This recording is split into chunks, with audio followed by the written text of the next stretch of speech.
Peace, fam. Thank you for joining me for this edition of Black Politics and Baseline Theory. My name is Brother Nkosi.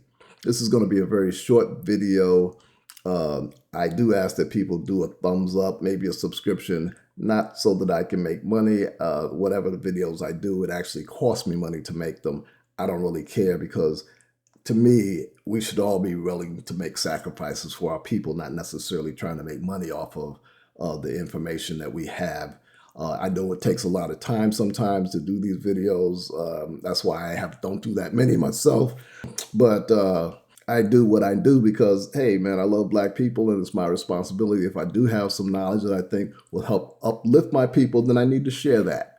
What we're doing today is some excerpt from another video I did, but this is just short for people who might not have seen that. This is just a situation where I used some of that technology that I've been paying for to ask a simple question. Are Black people paranoid when we say that seems like there's been a concerted effort to destroy us? So I asked this question of AI, and this is what AI had to say. Not paranoia. It's pattern recognition. If you look at US history honestly, you can see repeated, documented, intentional efforts to block Black progress. Slavery wasn't just labor. It was a system built on law, religion, economics, and violence to keep Black people at the absolute bottom and to pass that status to their children. After freedom, Black codes and convict leasing were written specifically to recapture Black labor and control Black movement and political power. Jim Crow laws deliberately segregated schools, housing, jobs, transportation, and voting. That's not an accident of history. That's design. In the 20th century, redlining, FHA loan discrimination, exclusion from GI Bill benefits, urban renewal that bulldozed Black neighborhoods, school funding tied to property taxes, discriminatory hiring, and more. These are all policy choices that systematically advantaged white people and disadvantaged Black people. Police, FBI, and intelligence operations, like COINTELPRO, explicitly targeted Black organizers, from the civil rights movement to the Black Panthers, to weaken Black political power and community self-defense. None of that is imagined. It's written in laws, memos, court cases, census data, and economic stats. Concern about a pattern like that isn't paranoia. It's a rational response to evidence. Where it can get tricky is how we describe it. It's not always one secret room full of people plotting, how do we stop Black progress today?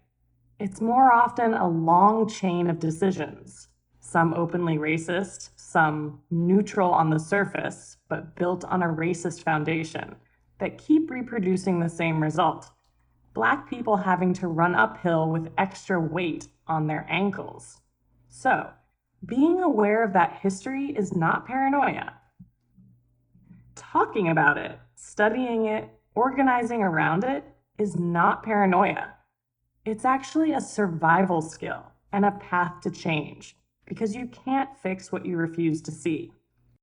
Okay, in case you don't know this, what AI does is look at all the available information that it has access to, takes that information and synopsizes it, analyzes it, and comes back with an answer. So that's what AI did in this case. It looked at our history, our relationship to America, and everything, and then came back with a conclusion that has nothing to do with how I feel about it, how other people feel about it. It just came to a conclusion based on the information that was available.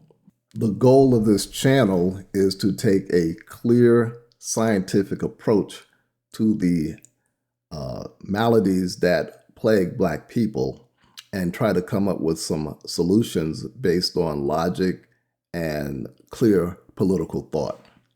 That's not easy. If this is something, though, that you might be open to, then please subscribe, give it a thumbs up, and come back from time to time. And like I said, I don't do this for a living, but I will share videos as time progresses and, take time for my job that pays. That's also one of the reasons I'm not showing my face.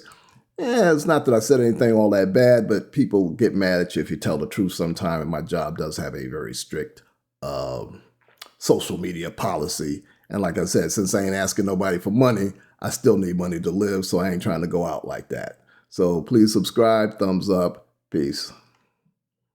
When Black people wake up and become intellectually independent enough to think for themselves, as other humans are intellectually independent enough to think for themselves, then the Black man will think like a Black man.